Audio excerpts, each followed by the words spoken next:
Back in 2007, games were still in the starting strides of the next-gen revolution. The original Darkness caught many an eye with its comic book anti-hero Jackie Estacado marauding through a semi-open New York, with its mischievous Hellions, the Darklings. 5 years later, the Darkness 2 has arrived, ready and willing to spill blood and dine on hearts. Is this sequel a gore-filled smorgasbord, or just fast food filler?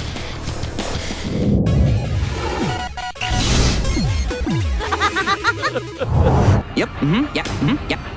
Makes you feel any better. You're not the first guy to be in this situation. Jackie is still holding a candle for Jenny, his main squeeze who shuffled off her mortal coil in the first game.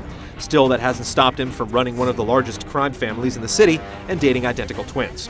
Not everyone is happy about the situation, and during some scintillating dinner conversations, some made men make a move on Jackie.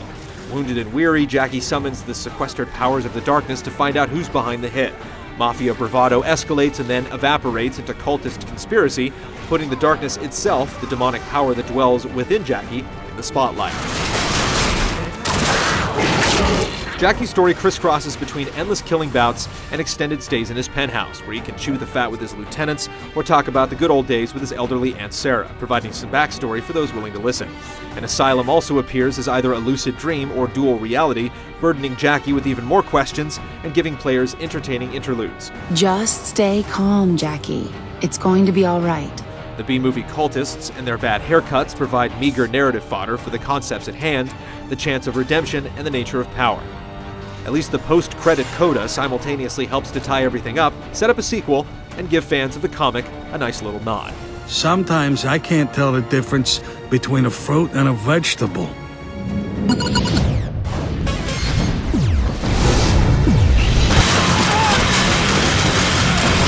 There are still subways in the Darkness, they just no longer act as hubs. Jackie's adventure plays out linearly through various dens of inequity. Levels are sprinkled with glowing detritus that can be used to the Darkness's benefit, where car doors become shields and billiard cues become javelins.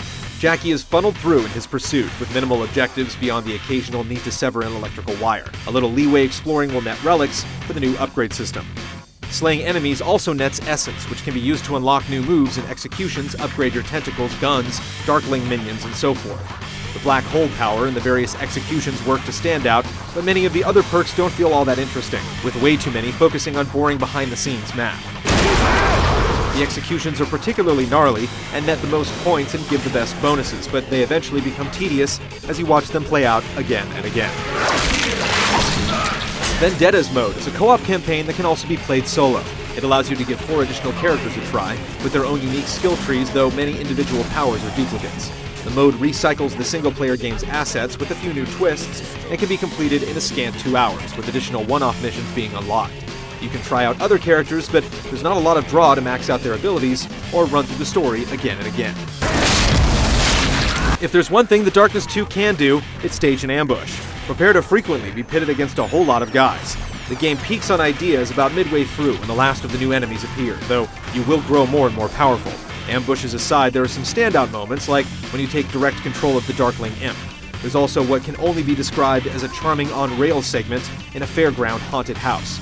Battle fatigue and ho-hum boss fights make the 6 or 7 hour campaign feel just about right, with Chapter Select unlocked for those who want to search out more relics or try out more abilities. This is, well, it's a thumbscrew. I don't really know what else to tell you.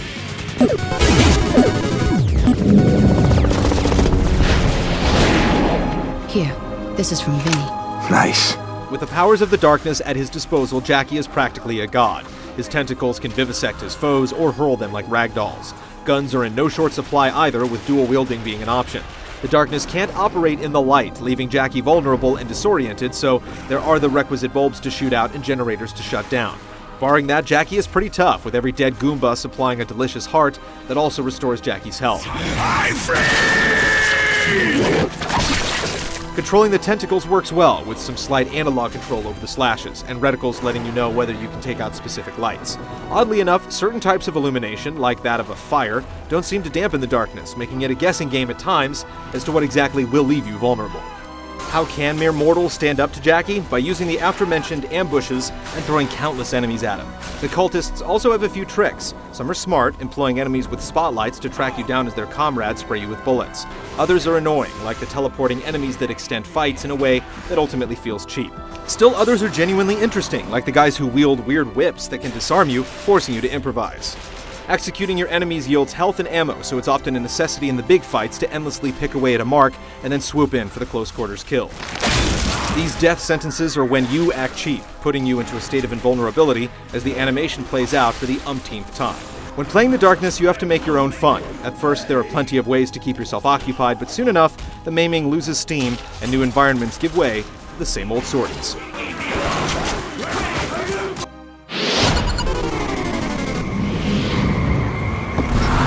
We're working on a plan to escape this place disguised as a Band-Aid.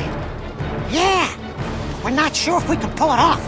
Cell shading has been a part of video games for over a decade, and The Darkness 2 has adopted this stylized look in homage to its comic book background.